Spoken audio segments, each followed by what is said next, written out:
Hi, வணக்கம் மக்களே. இன்று வந்து நம்ம ஒரு முக்கியமான ஒரு சமூக பிரச்சனையை பற்றி பேச போகிறோம்.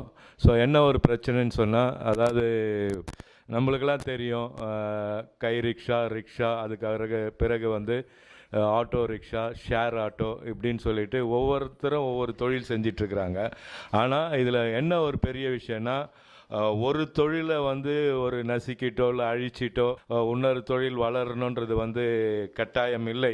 அதுதான் நம்மளுடைய தமிழ்நாட்டிலே நம்ம பின்பற்றி கொண்டு இருக்கின்றோம். ஸோ அந்த வகையில் பார்த்தீங்கன்னு சொன்னால், இப்போ ஆட்டோ ரிக்ஷாவுக்கு ஒரு மாற்றாக பைக் டாக்ஸி என்ற பேரில் வந்து சென்னையில் வந்து வலம் வந்து கொண்டிருக்கிறார்கள்.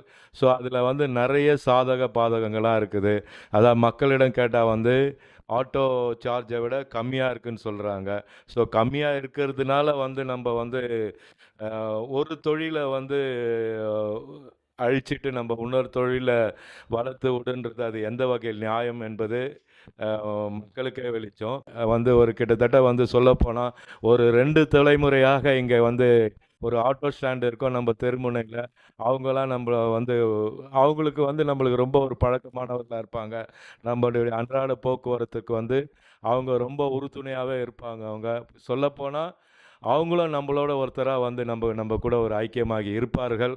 ஸோ அவங்களுக்கு பைக் டாக்ஸினால் அவங்களுக்கு எந்த அளவுக்கு பாதகம் சாதகம்லாம் இருக்குது அப்படின்னு, சாதகம் கண்டிப்பாக இருக்காது, பாதகம் தான் இருக்குது. பற்றி நம்மளுக்கு விளக்கறதுக்கு, அதாவது ஆட்டோ ஓட்டுநர்கள் தொழிற்சங்கத்தை சிஇடியு தொழிற்சங்கத்தை சார்ந்த நிர்வாகி வந்து நம்மிடையே உள்ளார், பாலசுப்ரமணியம். ஸோ அவர் வந்து தன்னுடைய கருத்தை வந்து பதிவு செய்வார்.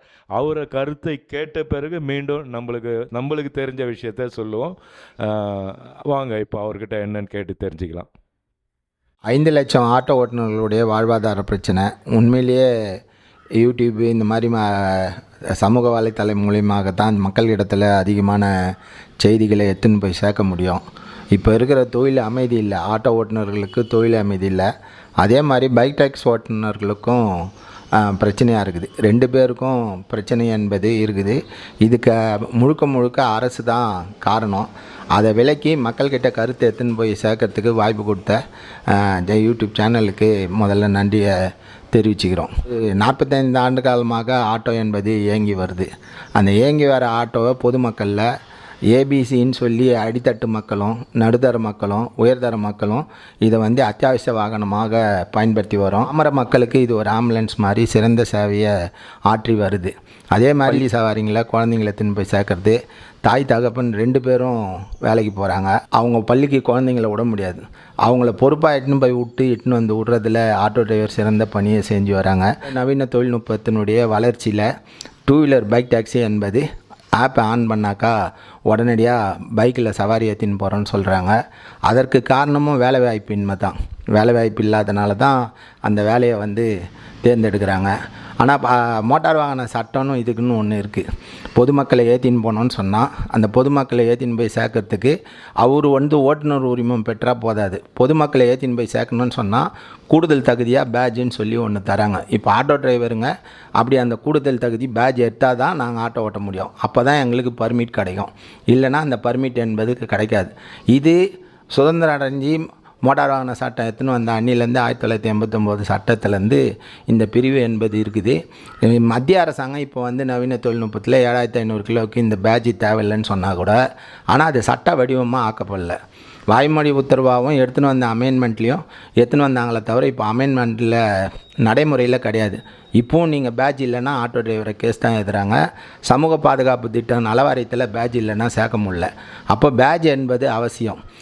இப்போ 2 வீலரில் சவாரி ஏற்றின்னு போகிறாங்கன்னு சொன்னால் முதல் தகுதி ஓட்டுநர் உரிமத்தில் இருக்கிற பேட்ஜ் இல்லை. 2வது தகுதி சென்னையில் வந்து இன்றைக்கி அரசு போக்குவரத்தினுடைய பஸ்ஸும் ஆட்டோவும் தவிர மீதி எதுவும் பொதுமக்களே ஏற்றின்னு போய் இறக்க முடியாது. மீதி எல்லா வாகனமே கான்ட்ராக்ட் கேரேஜ் தான். இப்போ நீங்கள் 13 பேர் கொண்ட மேக்ஸி கேப் இருக்குதுன்னு சொன்னால் ஒரு இடத்துலேருந்து ஒரு இடத்துக்கு போகலாம். எல்லோ போர்டு குத்தா தான் பொதுமக்களே ஏற்ற முடியும். அது கான்ட்ராக்ட் கேரேஜாக இருந்தால் கூட maxi cab, share auto, bus, private bus எதாக இருந்தாலும் ஒரு தன்னை தவிர மற்றவங்களை ஏற்றணும்னு சொன்னால் எல்லோ போர்டு தேவை. அப்படி இந்த எல்லோ போர்டு இதுக்கு இல்லை, பேட்ஜ் இல்லை. அதுக்கப்புறம் 3ஆம் நபர் இன்சூரன்ஸ் கட்டணும். நான் போகிறது இல்லாத என் பயணி 3 பேர்னா 3 பேருக்கு நான் இன்சூரன்ஸ் கட்டணும். மேக்ஸி கேப் 13 பேர்னா 13 பேருக்கு இன்சூரன்ஸ் கட்டணும், ரோட் டேக்ஸ் கட்டணும். பஸ்ஸு 45 பேர்னா 45 பேருக்கு இன்சூரன்ஸ் கட்டணும், அதுக்குண்டான அமௌண்ட்டை கட்டிட்டு டேக்ஸ் கட்டணும். அப்படி டூ வீலரில் தான் போகிறேன்னு சொன்னால் பின்னாடி வர பயணிக்கும் கிடைக்கணும்னு சொன்னால் மூன்றாம் நபர் இன்சூரன்ஸுன்னு ஏற்படுத்தி தான் கட்ட முடியும். இன்சூரன்ஸ் நிறுவனமே நினச்சாலும் இப்போ மூன்றாம் நபருக்கு டூ வீலரில் பண்ண முடியாது. சட்டத்தில் இந்த சட்ட பிரகாரம் எல்லோ போர்டில் அது பொதுமக்களை ஏற்றத்துக்கு வந்தால் தான் மூன்றாம் நம்பர் இன்சூரன்ஸை வாங்க முடியும். அப்போ அவங்க நினச்சாலும் வாங்க முடியாது. மீடியா பர்சன் உள்பட அனைத்து துறையிலையும் வேலை செய்கிறவங்க இதில் இறந்து ஒரு 189 பேருக்கு காப்பீடு கட்டணம் கொடுக்க முடியாத கேஸ் நிலையிலேருந்து உயர்நீதிமன்ற நீதிபதி அரசு குத்து கொள்கை ரீதியாக முடிவெடுங்க, அது சமூகத்தில் பிரச்சனையாக வருதுன்னு சொல்லி 2022 சொல்லி கடந்த ஒரு 15 தினங்களுக்கு முன்ன கூட ஹியரிங் வந்ததில் அரசு தரப்பு இதை தடை செய்யணும்னு தான் வாதிட்டுக்குது. அரசு கொள்கை ரீதியாக முடிவெடுத்து கொடுங்கன்னு சொல்லி அரசு சொல்லியிருக்காங்க. முதல்வர் இதில் கவனம் செலுத்தி முடிவெடுக்க முடியல, கொள்கை ரீதியாக முடிவெடுக்க முடியலன்ற ஸ்டேஜ் தான் யதார்த்த நிலை. ஆனால் இது நடுப்பில் இந்த போராட்டம் தொழிலாளிகளுக்கு வருமான இழப்பு என்பதே 5 லட்சம் குடும்பங்களுக்கு ஏற்படுத்தியிருக்குது. இதான் வருமானம், இவங்களுக்கு வேறு தொழில் தெரியாது. இந்த தொழிலை செஞ்சுன்னு இருக்கும்போது ஆட்டோ டிரைவனுடைய பையனே கூட பைக் டாக்ஸி ஓட்டுவராக இருக்கிறாங்க. அது 1% வந்தாங்கன்னா ஒரு நபர் வாதத்துக்கு எடுத்திங்கன்னா கூட இவருடைய வருமானம் இல்லாத கஷ்டப்படுறாங்க. அவங்க காலேஜுக்கு போகும்போது போகிறதுக்கான பெட்ரோல் குடும்பத்தில் இல்லை. வண்டியை ஓட்டுறாரு, பெட்ரோலை போட்டுக்கிறாரு, அந்த காசில் காலேஜுக்கு போயிடுறாரு, திருப்பி வரும்போது எத்தனை இந்த மாதிரி நியாயமான விஷயங்களும் நடக்குது. 30,000லேருந்து 2 லட்ச ரூபா வரையும் சம்பளம் வாங்குறவங்க டூ வீலரில் போகிறாங்க. அந்த போகிறவங்க போகும்போதும் ஏற்றின்னு போய் ஆஃபீஸ்க்கா ஆப்பை ஆன் பண்ணிட்டு விட்டு போகிறாங்க, வரும்போதும் வராங்க. அப்போ ஒரு வருவாய் இருக்கிறவங்களுக்கு இன்னொரு வருவாய் இதில் கூடுதலாக கிடைக்கிறதுக்கு வாய்ப்பு இருக்குது. சமூக விரோத செயலில் செய்யணும்னு நான் பேச்சுக்காக சொல்ல, காலேஜ் ஆண்ட போய் விடுற நேரத்தில் பைக்கை ஆஃப் பண்ணிட்டு அதை பிக்கப் பண்ணி எடுத்துன்னு போகிறதுக்குன்னு சொல்லி நீங்கள் எந்த காலேஜ் போனீங்கன்னாலும் அங்கே இருக்குது. அதே மாதிரி ஏர்போர்ட் போனீங்கன்னா ஏர்போர்ட்டில் ஒரு 400 டிரைவர் குறைப்பாங்கன்னா டூ வீலர் போய் நிற்கிது. சிங்கிளாக வர சவாரி ஆட்டோ டிரைவருக்கு போயிடுச்சு. ஒரு நாளைக்கு 5.5 லட்சம் சவாரினா டூ வீலரில் மட்டும் இப்போ 2.5 லட்சம் சவாரி போயிடுச்சு.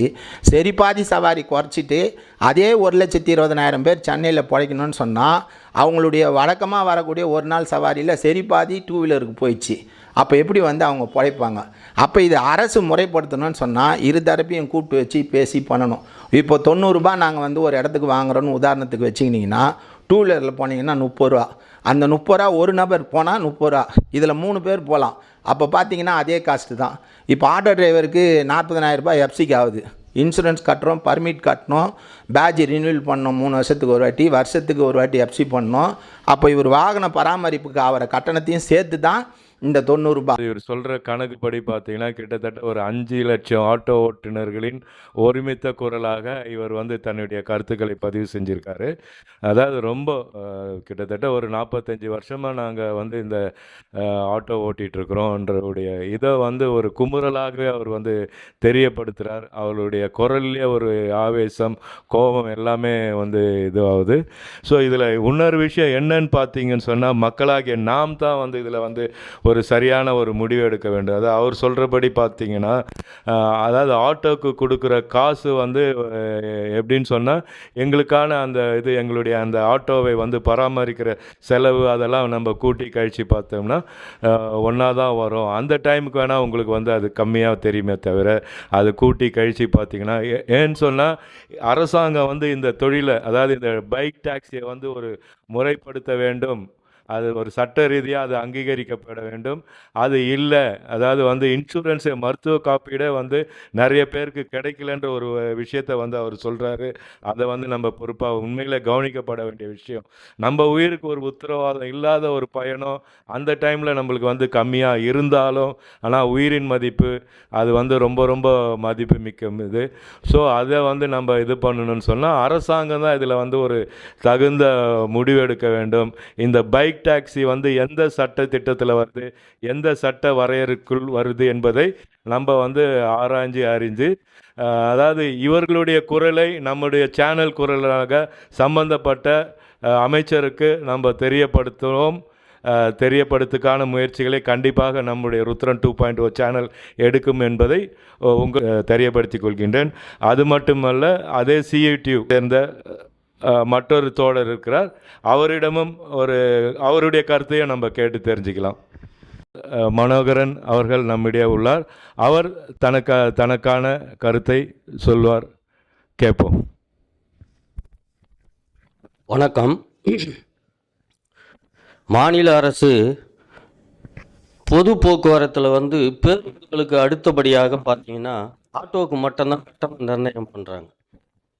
அப்போ ஆட்டோ மட்டும்தான் பொது போக்குவரத்து இருக்கான்னா இல்லை, கார் இருக்குது, லோட் வாகனங்கள், இந்த மாதிரி நிறைய வாகனங்கள் இருக்குது. ஆனால் கட்டணம் நிர்ணயம் என்பது பார்த்தீங்கன்னா பேருந்துக்கு அடுத்தபடியாக ஆட்டோவுக்கு மட்டும்தான் இருக்குது. இப்போதைய சூழலுக்கு பைக் என்பது தனிநபர் வாகனம், அது பொது போக்குவரத்திலேயே உள்ளடக்கவே வராது. இருசக்கர வாகனம் தனியார் அவங்க பயன்படுத்தலாம், அவங்களுடைய ஃபேமிலி மெம்பர்ஸ் கூப்பிட்டு போகலாம். அதுவும் அது இருசக்கர வாகனம், இருவர் மட்டும் செல்லக்கூடிய வாகனம். அப்படித்தான் இது வரைக்கும் மோட்டார் வாகன சட்டத்தில் பதிவாகிருக்கு. இது வரைக்கும் மோட்டார் வாகன சட்டம் என்பது சுதந்திரத்துக்கு முன்னாடி இருந்த சட்டத்தை மறுபடியும் 1989 மோட்டார் வாகன சட்டம் என்பது திருத்தப்பட்டு அந்த சட்டத்தின் அடிப்படையில தான் நாடு முழுவதும், இந்திய தேசம் முழுவதும் அதுதான் அமல்படுத்தப்பட்டு வந்தது. கடந்த 2014 மோடி சர்க்கார் வந்ததுக்கு அப்புறமா தான் புதிய மோட்டார் வாகன சட்டத்தை திருத்தம் பண்ணி கொண்டு வரணும்னு முயற்சி பண்ணி 2019 வரைக்கும் அந்த சட்டம் அமல்படுத்தலை. அந்த சட்டத்தை இப்ப பிஎன்எஸ் என்ற வகையின் கீழே கொண்டு வந்து அதை கூட அந்த சட்டத்துக்கு எதிராக தான் கடந்த காலங்கள்ல திராவிட முன்னேற்ற கழகம் வாக்களிச்சாங்க பாராளுமன்றத்துல. ஆனா அண்ணா திராவிட முன்னேற்ற கழகம் அதுக்கு ஆதரவா வாக்களிச்சுட்டு அவங்களுடைய மாநில அரசு அந்த சட்டத்தை அமுல்படுத்தலை. ஆனா திமுகவினுடைய எம்பிக்கள் அந்த சட்டத்துக்கு எதிராக வாக்களிச்சுட்டு இவங்க ஆட்சிக்கு வந்த உடனே 2022 அந்த புதிய மோட்டார் வாகன சட்டத்தை அமுல்படுத்துறாங்க. இதுல ரொம்ப முக்கியமா குறிப்பிட்டு சொல்ல வேண்டிய விஷயம் என்னன்னு பாத்தீங்கன்னா, மத்திய அரசாங்கம் start up India, make in India, digital India அப்படிங்கிற ஒரு ஸ்கீம் கொண்டு வந்ததனுடைய அடிப்படையில ஓஎன்டிசி என்பது வருது. ஸ்டார்ட் அப் இந்தியாவில் open network for digital commerce. அதன் கீழே தான் இந்த தொழில்களையும் வர்த்தகத்தையும் இணைச்சி ஆப் மூலயமா அதை வாங்குபவர்களுக்கும் விற்கிறவர்களுக்குமான ஒரு இணைப்பு ஏற்படுத்தக்கூடிய ஒரு திட்டமா அதை கொண்டு வந்தாங்க. அந்த திட்டத்தின் கீழே தான் இந்த ஆப் செயல்படுது. இந்த ஆப் செயல்படக்கூடிய வகையில இந்த ஸ்விக்கி மற்ற நிறுவனங்கள் ஃபுட்டு இந்த கொண்டு போய் சேர்க்கிற ஏற்பாட்டுக்கு தான் ஆரம்பத்தில் இந்த பைக்குகள் பயன்படுத்தப்பட்டது. ஆனா இப்போதைய சூழலுக்கு ஆட்டோ தொழில அந்த பைக்கை அவங்க கொண்டு திணிக்கிறாங்க. அப்போ ஆட்டோ தொழிலாளியினுடைய வாழ்வாதாரம் என்பது கேள்விக்குறியாகும். ஆட்டோ என்பது பொது போக்குவரத்து, இதுக்கு பர்மிட் உண்டு, இன்சூரன்ஸ் உண்டு, ஓட்டுநருக்கான பேட்ஜ் உண்டு, புகை டெஸ்ட், இது எல்லாத்தையும் உள்ளடக்கி வருஷத்துக்கு 40,000 50,000 எஃப்சிக்காக ஃபிட்னஸ், அதாவது தகுதி சான்று, இது எல்லாம் ஒரு ஆட்டோ ஓட்டுநர் ரெடி பண்ணி அதன் மூலமாக தான் பயணிகளுக்கு சேவை செய்யக்கூடிய ஒரு தொழில். இது ஒரு சேவை தொழில். அப்போ இருசக்கர வாகனம் பொது போக்குவரத்திலேயே உள்ள வராமலேயே அந்த பயணிகளை பொது போக்குவரத்துக்கு பயன்படுத்துவதற்கு மாநில அரசு எந்த வகையில அனுமதிக்கிறதுன்னு தெரியல. அமைச்சர் இப்போ சொல்லும்போது ஒன்றிய அரசு கொண்டு வந்துச்சு, அதனால நாங்க அனுமதிக்கிறோம். ஆனா அதுக்கான எந்த சட்டங்களும் எந்த திட்டங்களும் மாநில அரசாலும் வகுக்க முடியல, மத்திய அரசும் அப்படி செஞ்சு கொடுக்கல. நம்ம தோழர் பாலசுப்ரமணியம் ஒரு ஆவேசமாக ஒரு குமுறலோடு அவருடைய கருத்தை இது பண்ணுவார்.